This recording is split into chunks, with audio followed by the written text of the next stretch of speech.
రాష్ట్రీయ ప్రజా కాంగ్రెస్ వారాంతపు సమావేశానికి ఇచ్చేసినటువంటి పార్టీ సెక్యులర్స్ అందరికీ నా ప్రత్యేక ధన్యవాదాలు.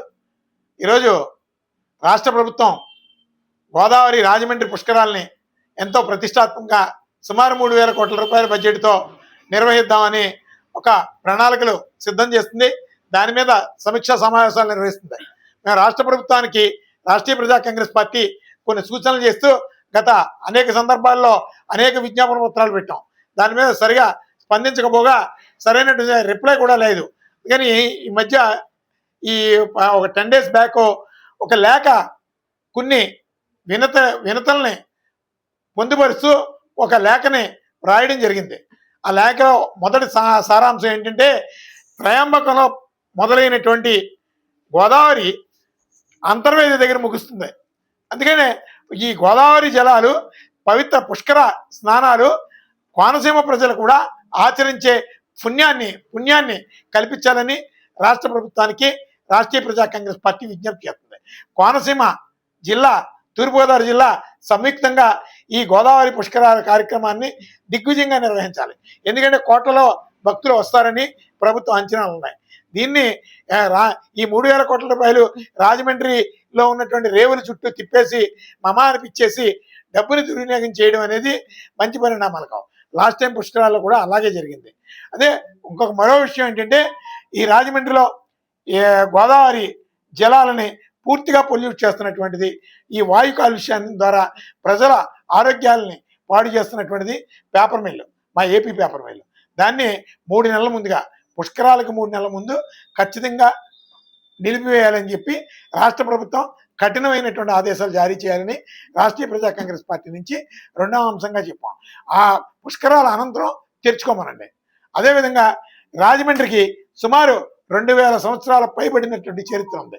ఇక్కడ చరిత్ర పుటల్లో రాజమండ్రి అని చరిత్ర పుటల్లో ఉంది. ఎందుకంటే రాజమండ్రికి మకిలి పట్టించినటువంటి చరిత్ర ఏదైనా ఉంది అంటే రాజరాజ నరేంద్రుని కాలమే.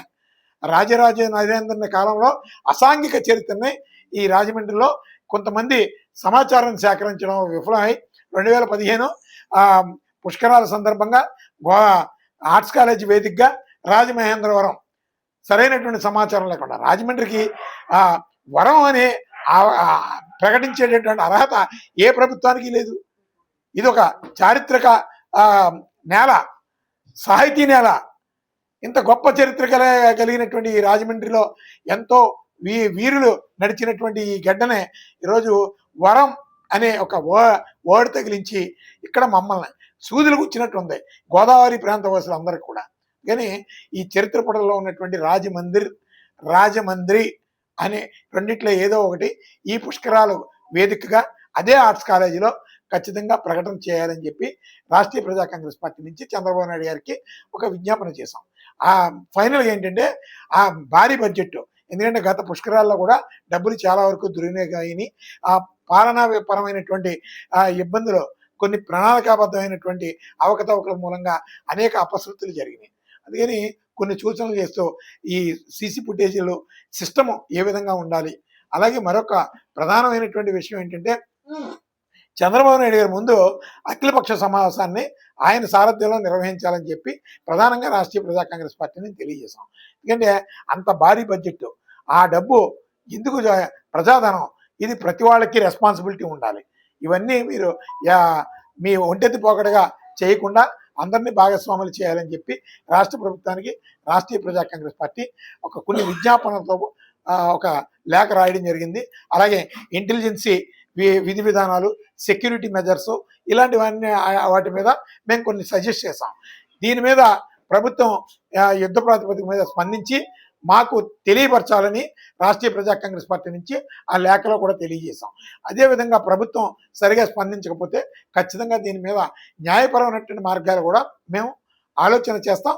ఖచ్చితంగా పుష్కరాలని చాలా ఘనంగా నిర్వహించుకోవడానికి రాజకీయాలకు అతీతంగా ప్రజానీకం అందరూ కూడా ఏకత్రాటి మీదకి రావాలని చెప్పి, ఇది రాజమండ్రి పుష్కరాలుగా, గోదావరి పుష్కరాలుగా రాజమండ్రి కేంద్రంగా జరుగుతుంది కాబట్టి ఉభయ గోదావరి, కోనసీమ జిల్లా, తూర్పుగోదావరి జిల్లా ప్రజలు భాగస్వామ్యంతో ఈ పవిత్రమైనటువంటి ఈ కార్యాచరణని దిగ్విజయంగా నిర్వహించాలని మేము తెలియజేస్తున్నాం. అలాగే ఒక ప్రధాన అపశృతి ఇప్పుడు జరుగుతుంది. ఇప్పుడు పుష్కరాలంటే దైవ కార్యక్రమం. ఇది ఎంతో చారిత్రాత్మకమైనటువంటి ఒక దైవ కార్యక్రమానికి ఏదైనా సరే శాస్త్ర ప్రకారం పంచాంగ ముహూర్తాలు పెట్టకూడదు. ఆగమ శాస్త్ర ప్రకారం ముహూర్తం నిర్ణయించాలి. ఆగమ శాస్త్ర ప్రకారం ముహూర్తం నిర్ణయించి పుష్కరాలకి తేదీ నిర్ణయించమని రాష్ట్రీయ ప్రజా కాంగ్రెస్ పార్టీ నుంచి రాష్ట్ర ప్రభుత్వానికి తెలియజేశాం. ఎందుకంటే ఆగమ శాస్త్రం కాకుండా పంచాంగ ముహూర్తాలు పెట్టడం మూలంగా ఏదో ఒక ప్రజల్ని ఒక అపశృతి వెంటాడుతున్నట్టు ఉంటుందని సందర్భంగా తెలియజేస్తూ ఈ ముహూర్తాన్ని రద్దు చేసి ఆగమ శాస్త్ర ప్రకారం ముహూర్తాన్ని ఖరారు చేయాలని చెప్పి రాష్ట్రీయ ప్రజా కాంగ్రెస్ పార్టీ నుంచి ప్రభుత్వానికి ఒక లేఖను పంపించడం జరిగింది. దీని మీద ఎదురు చూస్తాం. ఏ విధంగా నిర్లక్ష్యం జరిగినా ఖచ్చితంగా ప్రభుత్వానికి న్యాయపరంగా మేము క్వశ్చన్ చేయడానికి సిద్ధంగా ఉన్నామని చెప్పి రాష్ట్రీయ ప్రజా కాంగ్రెస్ పార్టీ నుంచి తెలియజేస్తాం.